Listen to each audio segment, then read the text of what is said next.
This is Case Encounters, a journey into the true medical mysteries solved by pathologists, like the case of Anita Patel and her very unwelcome guest.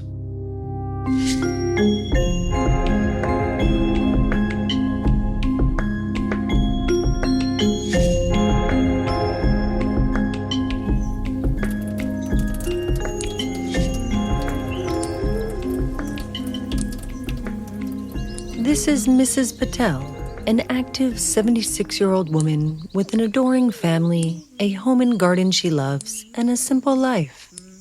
Mornings with chai and marigolds, afternoons with books and her daughter's visits. Routine, ordinary, almost quaint. Little did she know, something sinister was setting up camp.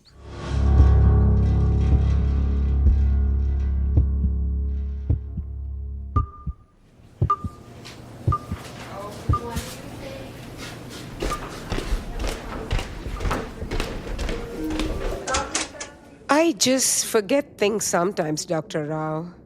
My left arm and hand have been feeling clumsy. I'm tired all the time, and these headaches. Oof. I know I'm getting older, but something's just not right. My daughter here will tell you I'm just not myself. That's right, Dr. Rao. My mom just seems to lose her way in conversations. She can't cook, won't eat. Something's just wrong. I'm worried her cancer might be back, or that her heart or COPD is worsening. Right. Okay. Well, there could be a number of causes for your feeling this way. Let's run some labs, and with your medical history, I'd like to do a brain scan and see what's happening, just to be safe. Mrs. Patel and her daughter left the family doctor's office with a requisition for an MRI and a prescription for hope. All she wanted was to go home and tend to her garden to take her mind off things. Most times, we see or sense the things that threaten us. A stranger in a dark alley, a storm cloud looming, food that smells a little off. But sometimes, things that pose the greatest threats are undetectable to us, hidden in unsuspecting places.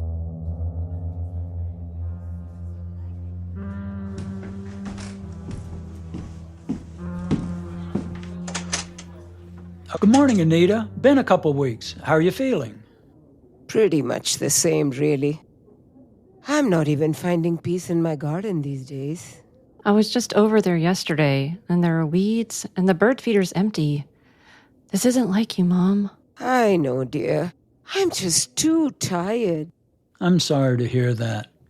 I can see how difficult this has been for you. I really wish I had better news.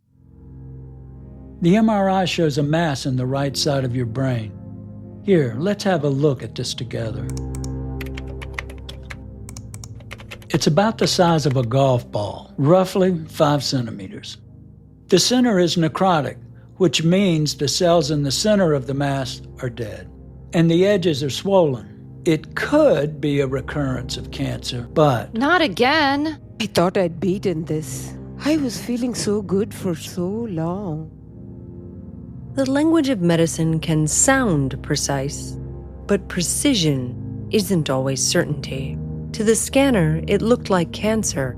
To Mrs. Patel, it felt like betrayal. To Rao, it was still a question mark. So he had the mass removed and sent to pathology. This is where our story really begins, and where pathologist Dr. Celia Grange enters. Her world is quieter than the rest of the hospital. In her lab, there's no frantic activity, no tears, but an equal sense of urgency that comes from seeing someone's life under a thin piece of glass, stained and silent, showing her a side of the story her colleagues can't see. Necrosis. Everything's dead. Acute inflammation, but no malignant cells. This doesn't look like cancer. What?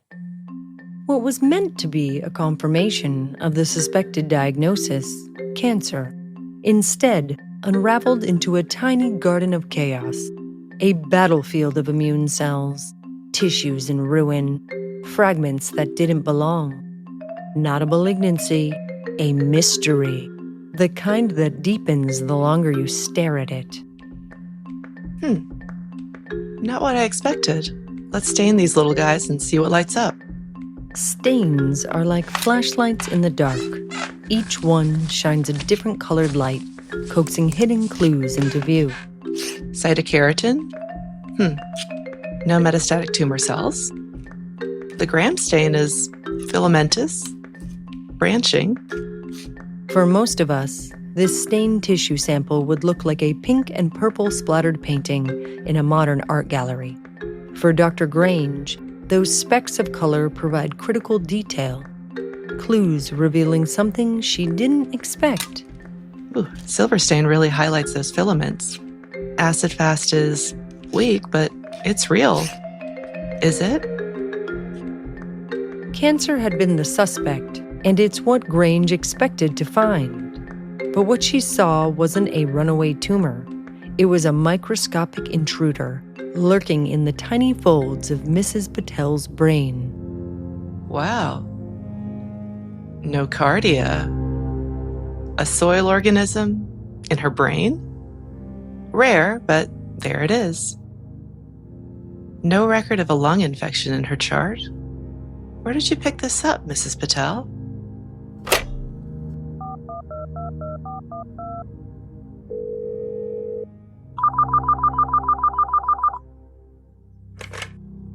Rao here. Hey there, David. It's Celia. How's your day going? Not bad. I'm just trying to figure out this new phone system. I think this call was supposed to forward to my cell, but clearly it's not working, as usual. Oh, yeah. I can't make that thing work to save my life.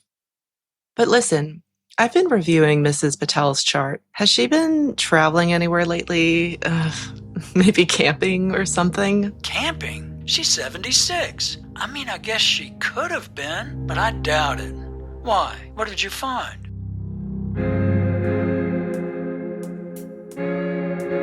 Nocardia, a bacterium found in dirt, compost, and stagnant water. The kind of thing you brush off your shoes without a thought.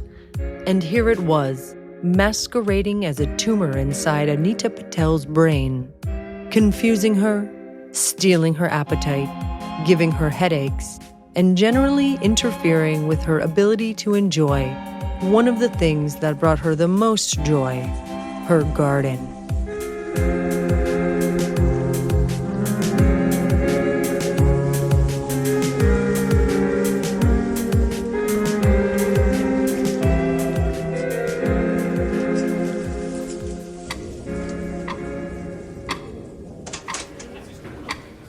Hi, Anita. Hi, Meera.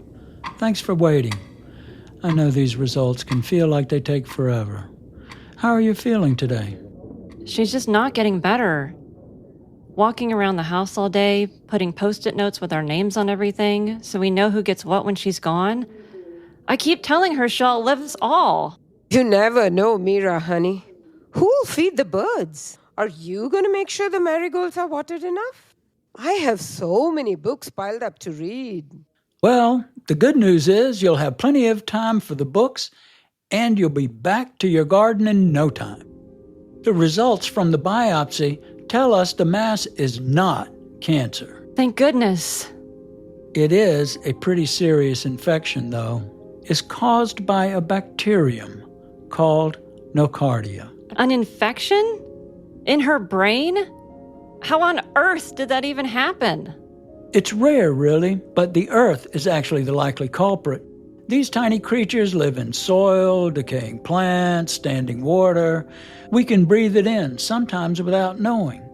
Or it can get in the bloodstream from a cut or abrasion. Any chance of exposure like this, Mrs. Patel? It makes me wonder about your garden. Unless you've been camping lately by any chance? Camping? I can't even imagine it. Oh, stop, Meera. We used to take you kids camping all the time. My garden I spent hours out there. I had a small pond put in a while back. It never occurred to me. I knew that pond would be more trouble than it's worth. So it isn't cancer? No. Difficult, yes, but not cancer. The treatment will be long. You'll be on antibiotics for a few months, but this is treatable, and we'll monitor you closely. Oh, thank God. I'm having that pond removed this week.